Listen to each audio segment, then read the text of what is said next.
बिस्मिल्लाहिर्रहमानिर्रहीम। नाज़रीन अस्सलाम वालेकुम। मैं हूं आपका मेज़बान साबिर शाकिर, वफाकी दारुल हुकूमत इस्लामाबाद से कुछ ताज़ा तरीन इत्तलात और अहम खबरें आपसे शेयर करते हैं। एक दो खबरें आपसे लंदन से भी शेयर करेंगे, लेकिन आज यहाँ का मौसम बहुत अच्छा है।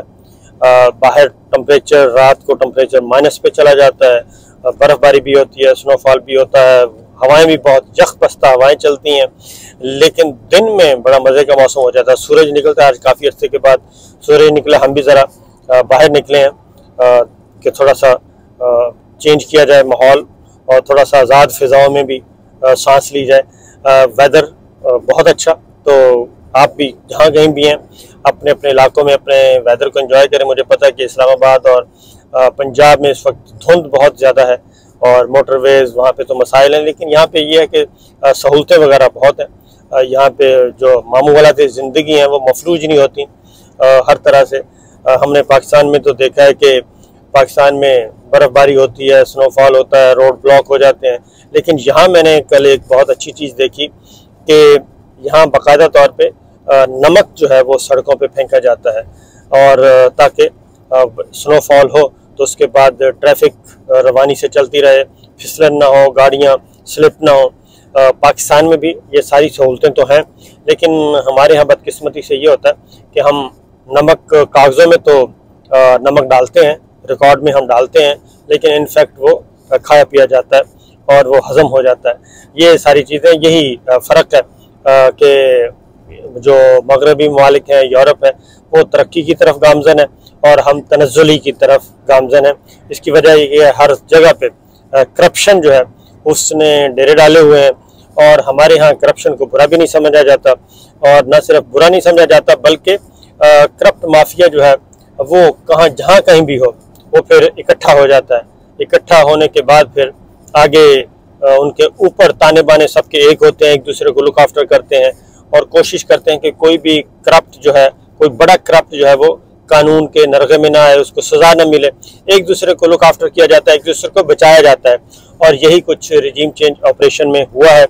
और अब एक नई लड़ाई शुरू होने वाली है, और वो नई लड़ाई नवाज शरीफ साहब और मरियम साहिबा ये शुरू करने लगे हैं।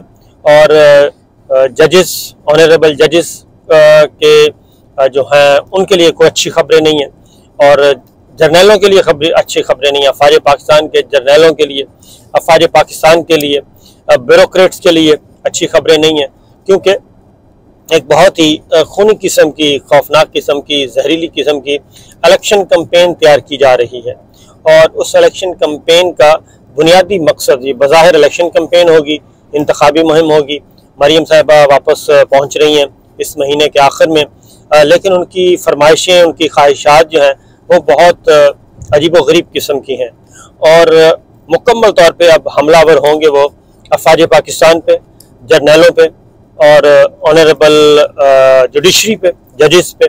बज़ाहिर ये कैंपेन और ये इल्ज़ामात जो होंगे वो होंगे रिटायर्ड जर्नैलों पे, लेकिन रिटायर्ड जर्नैलों की तरफ नाम उनके लिए जाएंगे, सुनाया जाएगा हाजिर सर्विस मिलिट्री फौजी क़यादत को और ब्यूरोक्रेट्स को और सर्विंग ऑनरेबल जजेस को, उनको सुनाया जाएगा कि हम आ रहे हैं।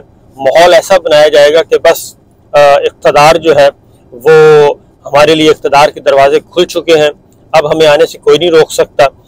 जो एक यहाँ पे स्ट्रेटेजी तरतीब दी गई है, परवेज़ रशीद साहब, जावेद लतीफ़ साहब, राना सनाउल्लाह साहब और दीगर बाकायदा तौर पे, और कुछ काबीना में मौजूद स्ट्रेटेजिस्ट जो हैं, शहबाज शरीफ साहब की काबीना में, उनका भी आउटपुट शामिल रहा। मैं उसके जो कुछ एक दो दोस्त हमारे भी थे वहाँ पे सुनने वाले, बैठने वाले, उन्होंने भी हमें बताया कि जो चीज़ें तैयार की गई हैं जी, वो कमर जावेद बाजवा, वो नंबर 1 पे कमर जावेद बाजवा साहब होंगे और जन फैज़ हमीद, और उसमें आसिफ गफूर साहब, lieutenant general core commander Quetta, ये तीनों, इन तीनों को निशाना बनाया जाएगा।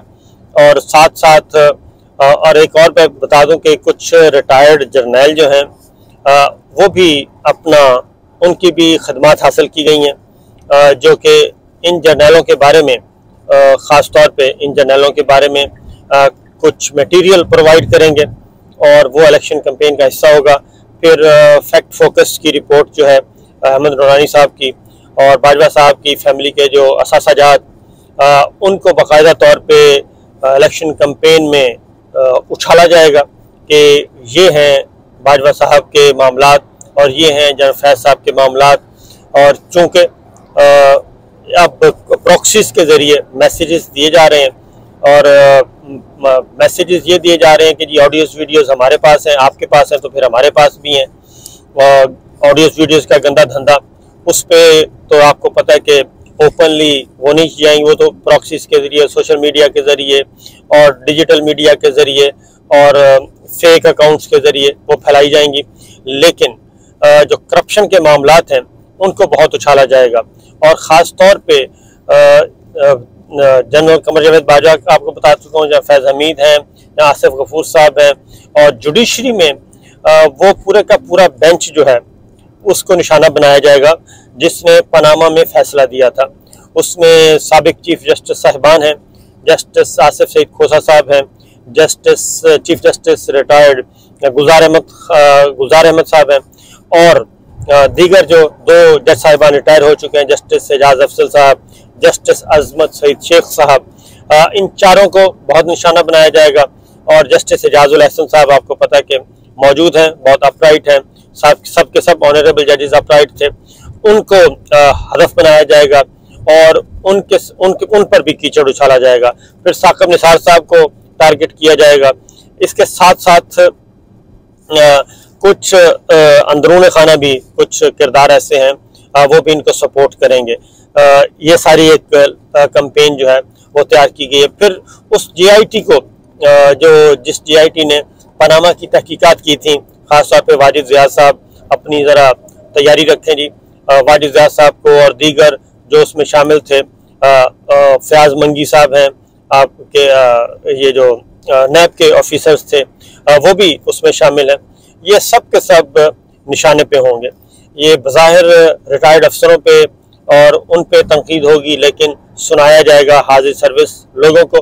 फिर एक और स्ट्रेटेजी तैयार की गई है कि ये सारी चीज़ें बताने के बाद अगली जो स्ट्रेटेजी होगी वो है कि खान साहब के बारे में बहुत ज़्यादा, इमरान खान साहब के बारे में, उनके करैक्टर के बारे में, उनकी बेटी का मामला उठाया जाएगा, उनकी मुबैना बेटी, वो इशू उठाया जाएगा और कुछ ऑडियोज़ वीडियोज़ जो हैं उनके पास भी हैं, उनको किया जाएगा। फिर ख़ास तौर पे जुडिशरी पे जो एक प्रेशर डाला जाएगा, जुडिशरी पे डाला जाएगा और फौजी क़यादत पे वो ये प्रेशर डाला जाएगा जी कि ये वो बातें जो मैं आपको बता रहा हूँ कि इनकी स्ट्रेटेजी तैयार हुई है, डिस्कशन हुई है, उसके अकॉर्डिंगली वो आगे जाएंगे और उसके मुताबिक अपने हदफ जो हैं वो हासिल किए जाएंगे।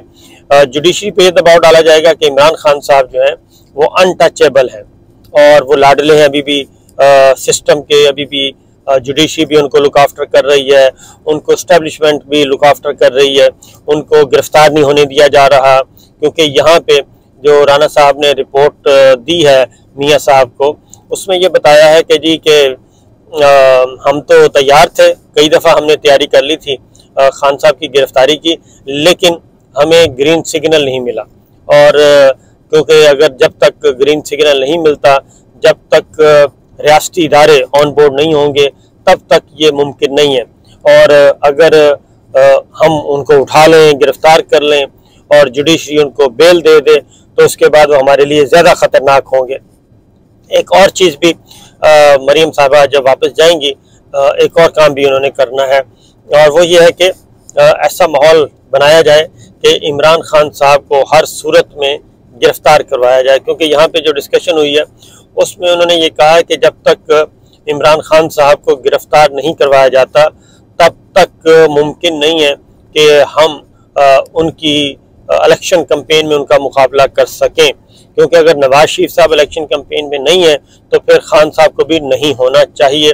और मुस्लिम लीग नवाज की जो कैंपेन है वो मरीम साहिबा उसको लीड करेंगी। और क्योंकि पिछले जो ज़िमनी इलेक्शन, वो कहते हैं कि ज़िमनी इलेक्शन में हमने देख लिया कि मरीम साहिबा थी एक तरफ और दूसरी जानिब इमरान खान साहब खुद निकले हुए थे। तो इमरान खान साहब जो है वो क्राउड पुलर ज़्यादा हैं और लोग उनकी बात सुन रहे हैं और उनको फॉलो कर रहे हैं। उनका नैरेटिव जो है वो अपीलिंग है और वो बिक रहा है उनका नैरेटिव, उनके नैरेटिव को काउंटर नहीं किया जा सका अभी तक। तो इसी तरीके से कुछ मीडिया हाउसेस के बारे में भी ख़ासतौर पे ARY और बोल टीवी के इनको भी ज़रा थोड़ा सा कंट्रोल करना है, और अगर इनको न्यूट्रलाइज नहीं किया जाता, इनको न्यूट्रल नहीं किया जाता तो भी मुश्किलात होंगी, क्योंकि काउंटर नैरेटिव नहीं आना चाहिए और वही नैरेटिव आना चाहिए जो हम बयान करें और वही चीज़ें लोगों तक पहुँचे। अगर काउंटर नैरेटिव पहुँचेगा तो भी उसका नुकसान जो है मुस्लिम लीग नवाज को होगा। तो जनाब तैयारी कर लें। मेरी सिर्फ यही इतला, मैंने तो सिर्फ इतला ही देनी थी। बाकी अब हमारी मिलिट्री इस्टेब्लिशमेंट, मिलिट्री लीडरशिप तैयारी करे, हमारी जुडिशरी तैयारी करे, क्योंकि chief justice of Pakistan Umar Ata Bandial साहब पे और हाई कोर्ट के चीफ जस्टिस साहिबान पे बहुत ज़्यादा प्रेशर डाला जाएगा और कोशिश की जाएगी किसी भी सूरत में इतना प्रेशर डाला जाए, इतना एक भरपूर किस्म की कैंपेन लॉन्च की जाए कि टीवी पर 24 घंटे जो है वो एक ही बात नज़र आए। और ख़ास तौर पे जो फोकस किया जाएगा वो यही किया जाएगा कि जब हम बरसर इक़्तिदार आएंगे तो हमें चूँकि निकाला गया एक बाकायदा साजिश के तहत, एक प्लानिंग के तहत, उसमें मिलिट्री लीडरशिप मुलव्वस थी उस वक्त की और उसमें जुडिशरी मुलव्वस थी, लिहाजा हम इन सब के खिलाफ आर्टिकल 6 के तहत कार्रवाई करेंगे, इनके मुकदमात खोलेंगे, इनकी प्रॉपर्टीज़, इनके असासाजात, ये सारी चीज़ें हम मंजर आम पे लेके आएंगे और जो इस वक्त स्टफ़ इनके पास अवेलेबल है उस स्टफ़ को भी यूज़ किया जाएगा। और हो सकता है कि कुछ रिटायर्ड, हो नहीं सकता बल्कि कंफर्म है कि रिटायर्ड लोगों की खिदमात जो हैं वो बाकायदा तौर पे हायर की गई हैं उनको, उनके साथ और उन लोगों के साथ, उन रिटायर्ड लोगों की जिनकी बाजवा साहब और जब फैज साहब के साथ जिनकी नहीं बनती थी या जिनको उन्होंने तकलीफ़ पहुंचाई और उनको नुकसान पहुंचाया, ऐसे रिटायर्ड जर्नलों की खिदमत हासिल की गई हैं। इसी तरीके से जुडिशरी से कुछ रिटायर्ड जर्नलों की खिदमत हासिल की गई हैं, वकला की खिदमत हासिल की गई हैं, जो ये सारे काम करेंगे। और मीडिया, ज़ाहिर है मीडिया को आपको पता ही है, मीडिया पर्सनस का वो तो स्ट्रेटेजिस्ट है ही हैं, और फिर जितना भी अरसा है मीडिया में मज़ीद इन्वेस्ट किया जाएगा और उसमें इश्तिहारों की सूरत में हर 2 सूरतों में मीडिया में भी इन्वेस्ट किया जाएगा। ये एक स्ट्रेटजी तैयार की गई है।